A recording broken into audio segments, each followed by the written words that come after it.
ஸ்ரீ மாதிரேன் மகா சென்னை அடையார் சர்வசக்தி பீடத்திலிருந்து அருள்வாக்கம்மா ரேணுகாதேவி.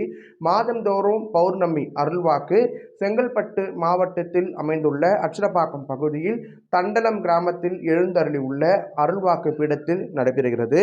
இந்த மாதத்தின் பௌர்ணமி அருள்வாக்கு வருகின்ற 23/2/2024 வெள்ளிக்கிழமை அன்று மாலை 3 மணி அளவில் வக்ரகாளியம்மன் அருள் ஆலயத்தில் அருள்வாக்கு மேடை நடைபெறுகிறது.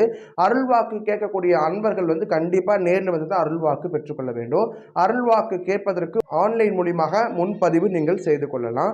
அருள்வாக்கு கேட்குறவங்க ஃபோன் மூலியமாக அருள்வாக்கு சொல்லப்பட முடியுமான்னு கேட்குறீங்க. ஃபோன் மூலியமாக அருள்வாக்கு சொல்ல முடியாது. நேரில் வந்து தான் அருள்வாக்கு நீங்கள் வாங்கிக்கணும். வரக்கூடிய அமாவாசை, பெரிய அமாவாசை, மாசி மயான கொள்ளை நடைபெறதுனால இந்த பௌர்ணமி அன்னைக்கு அருள்வாக்கு, அதன் பிறகு அருள்வாக்கு 1 மாத காலகட்டத்திற்கு கிடையாது. அதனால் அருள்வாக்கு முன்பதிவு செய்து கொண்டு நீங்கள் நேரில் அருள்வாக்கு பெற்றுக்கொள்ளுங்கள். அந்த அச்சலப்பாக்கம் பகுதியில் 16 புள்ளி தண்டலம் கிராமத்தில் எழுந்தருளியுள்ள வக்ரகாளியம்மன் அருள் ஆலயத்திற்கு வருவதற்கு ஆட்டோ மற்றும் பேருந்து வசதிகள் உள்ளது. சரியாக ஆலய விலாசத்தை விசாரித்து கொண்டு பிறகு ஆலயம் வந்தடைந்து அருள்வாக்கு பெற்றுக்கொள்ளவும். மேல்மருவத்தூரிலிருந்து மிக அருகில் நமது வக்ரகாளியம்மன் அருள்வாக்கு பீடம் அமைந்துள்ளது.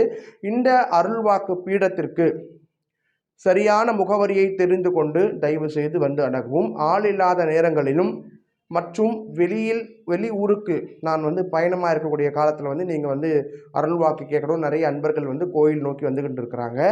ஆனால் நான் எங்கே இருக்கிறேன் அப்படின்னு சரியாக விசாரிச்சுட்டு வந்தீங்கன்னா உங்களுக்கும் சிரமம் இருக்காது, எங்களுக்கும் சிரமம் இருக்காது. எல்லா விசாரணையும் ஃபோன் மூலியமாக நீங்கள் விசாரிச்சுக்கலாம். ஏதாவது சந்தேகம் இருந்தால் எங்களை கமெண்ட்ஸில் உங்களுடைய கருத்துக்களை தெரிவிங்க. நிச்சயமாக அடுத்த பதிலுக்கு விளக்கத்தை கொடுக்குறேன். நன்றி. சிவாய நம.